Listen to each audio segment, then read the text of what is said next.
श्री राम। सीते, सीते, सीते।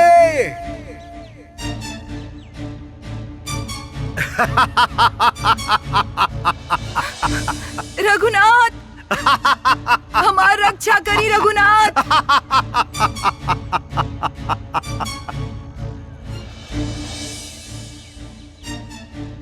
लक्ष्मण, डर लगा था कहीं सीता के। ना भैया। लक्ष्मण, हमें दंडकारण्य से कई गो राक्षस के विनाश कैले बानी। कहीं कोनो राक्षस हमरा से प्रतिशोध लेवे खातिर सीता के अपन भोजन तो ना ऐसा नहीं क्यों हो सकत। ऐसा बिल्कुल नहीं क्यों हो सकत। सीते, भाभी, सीते, भाभी, सीते।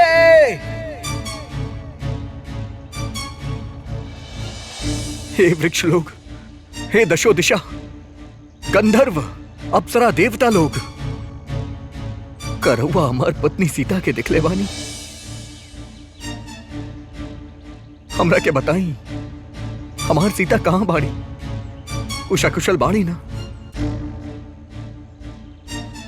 फिर अभी तक हमरा से दूर काहे बाड़ी? यदि सीता के कुछ हो गए तो हम का उत्तर देव? अपन माता लोग के, अपन प्रजा के, सीता के बहन लोग के का उत्तर देव? भैया। महादेव, का रउआ इनका के अपन प्रभु मानीला? देवी, इ ना केवल हमार प्रभु हवे, अपितु संपूर्ण संसार के स्वामी हवे। वो ए समय मनुष्य अवतार में बाड़े, यही से मनुष्य के भांति ही व्यवहार कर रहल बाड़े। सीते! बुरा कर्म के प्रतीक रावण आपन बुरा कर्म से न केवल आपन अपितु आपन संपूर्ण कुल के विनाश कैसे करी, यह प्रभु पूरा विश्व के बताई है।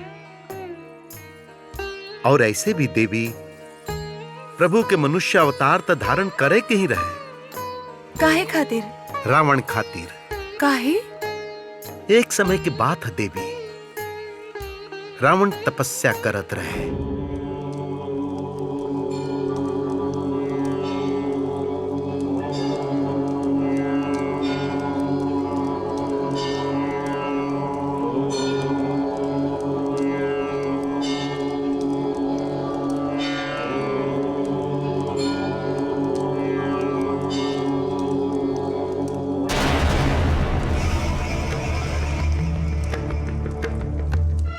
ब्रह्मदेव, रउआ हमरा के अनुग्रहित काहे नहीं की करत? का हमार तपस्या में कोनो कमी रह गइल बा? रउआ ई मत सोची कि हम असफल लौट जाइब तपस्या छोड़ के। हम दशानन हैं, दशानन। 10 मुख बा हमार, और आज हम अपन 10 मुख एक एक करके रउआ के अर्पित कर दे, परंतु असफल ना लौटा।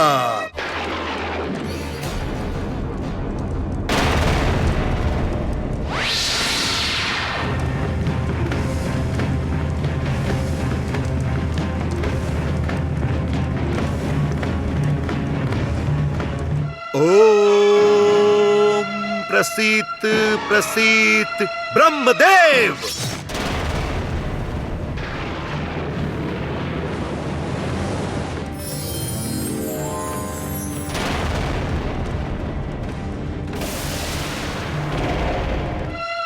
ओम प्रसीत प्रसीत ब्रह्मदेव।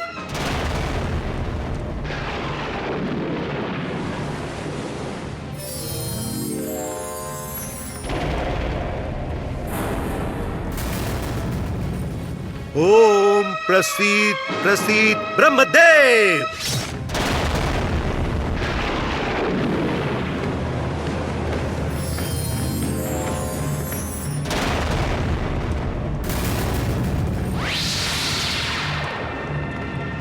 ओम प्रसीद प्रसीद ब्रह्मदेव। नहीं दशानन, रुक जा।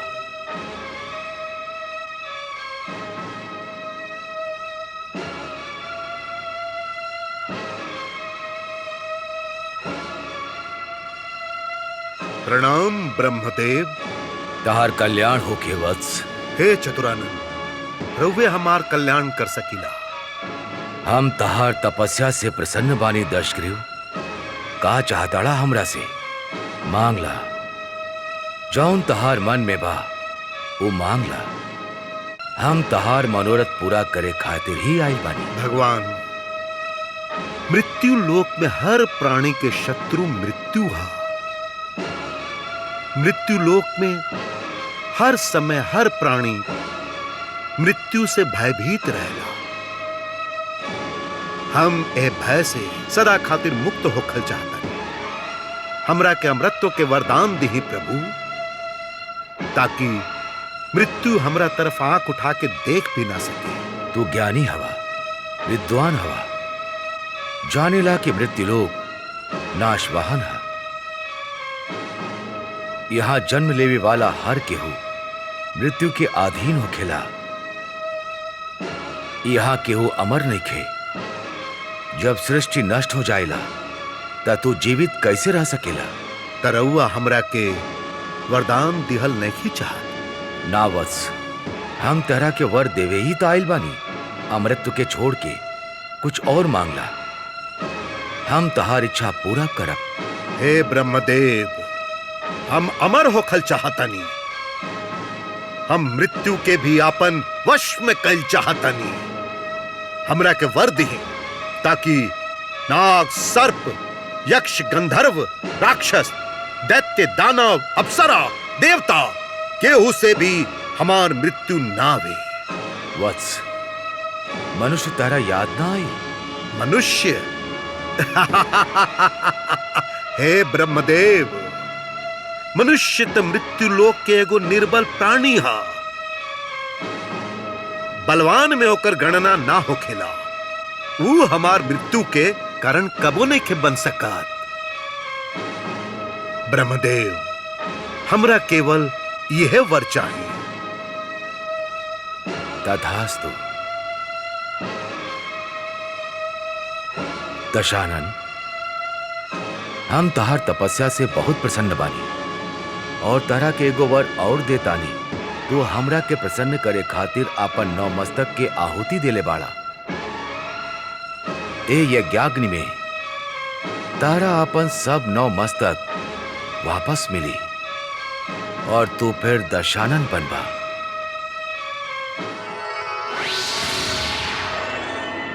हम अमर बानी।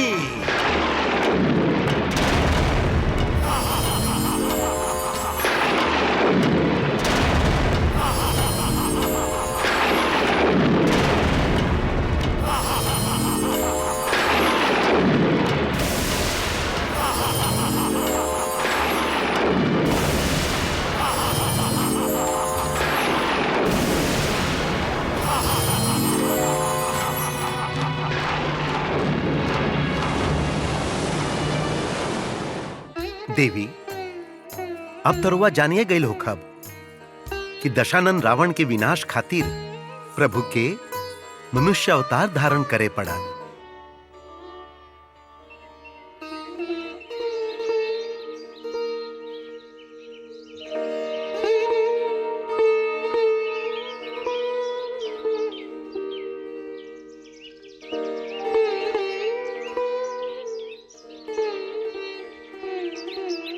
भैया, रउआ उदास मत होखी। रउआ तो धैर्य और शौर्य के मेरू पर्वत हैं। यदि रउआ उदास हो जाए तो हमनी के भाभी के कैसे ढूंढब? भाभी यही कहीं वन में बाड़ीन भैया। वो अवश्य ही कहीं घना वृक्ष में छिप गए होखिए और देख रहा होखिए कि हमने उनकरा ढूंढ पाई कि ना। लक्ष्मण, तहरा बात में सच्चाई का अंश मात्र भी नहीं है। ये तू जाना तारा और हम हूं। सीता कहीं नहीं के लक्ष्मण, कहीं ना। कहां हुई हूं? मुझे भी बाड़ी कि ना, इहो हम नहीं की जाना, नहीं की जाना। सीते!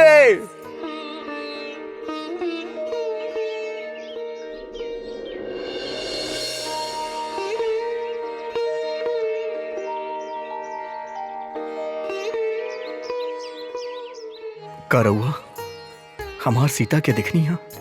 केहू तो बताई कि हमार सीता कहां बाड़ी? हमार सीता कहां बाड़ी? रघुनाथ, हमार रक्षा करी रघुनाथ। रघुनंदन, हमार रक्षा करी रघुनाथ। आर्य! अरे जौन रावण के सामने देवता भी हाथ जोड़ के खड़ा रहेले, और रावण के तुहार तुच्छ मनुष्य पति का बिगाड़ सकी। यदि तुहार तुच्छ मनुष्य पति ढूंढत ढूंढत आ भी जाई त लंका ना पहुंच पाई, काहे कि रावण के स्वर्ण लंका कहां बा इ केहू के भी पता नहीं के। रघुनाथ, ए दुष्ट रावण से हमारी रक्षा करी रघुनाथ।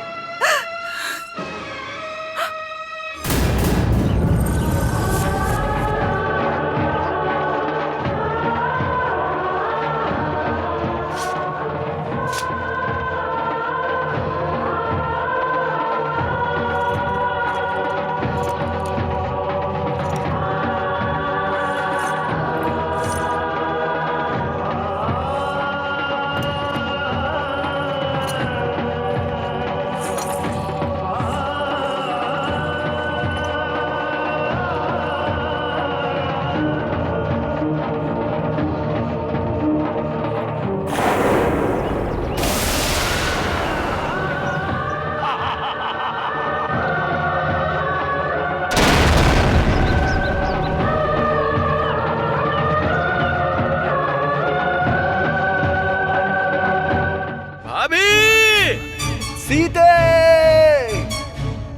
भाभी! सीते! राम,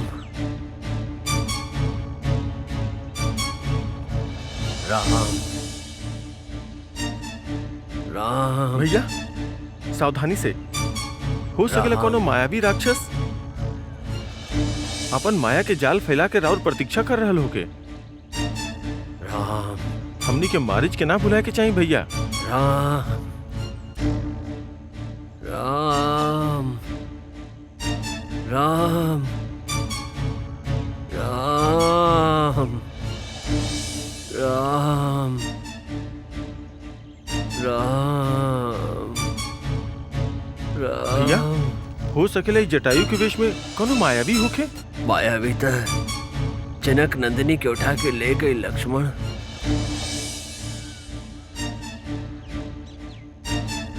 तात, सीता के बारे में रउआ कुछ जाने ली? कहां बाड़ी हमार सीते? और कौन मायावी हमार सीता के उठा के ले गइल बा? रावण।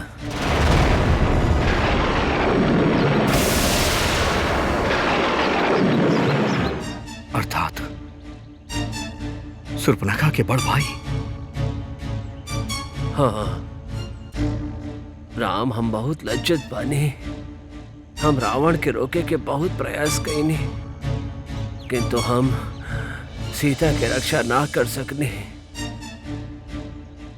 हम रावण के साथे युद्ध भी कईनी, किंतु बहुत बलशाली है। देखा, वो हमार पंखी काटलस।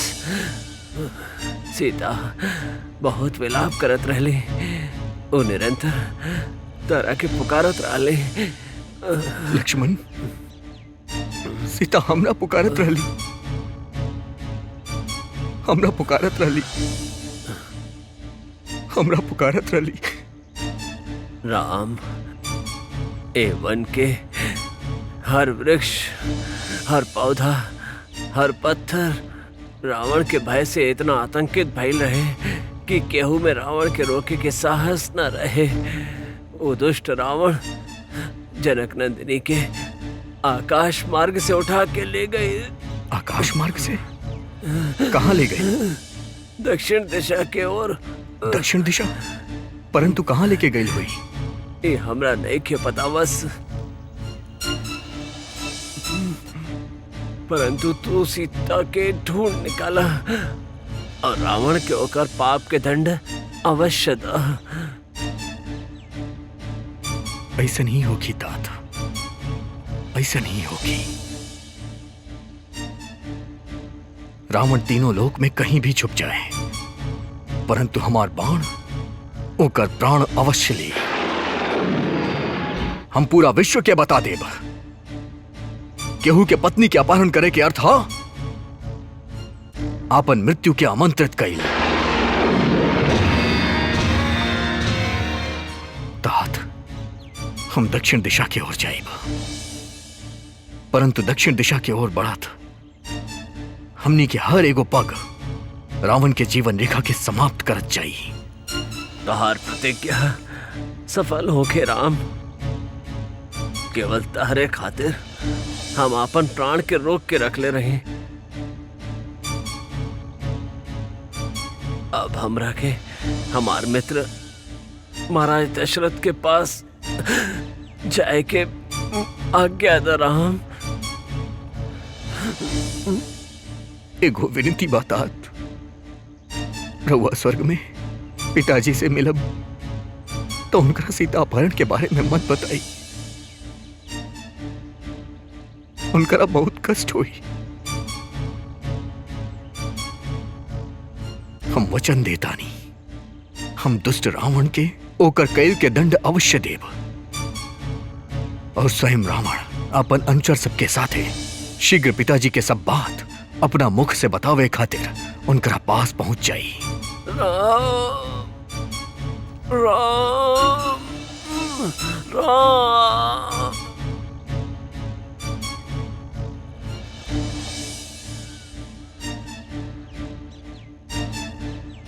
रउआ अपन पुत्र वधु के तरह सीता की रक्षा कईनी।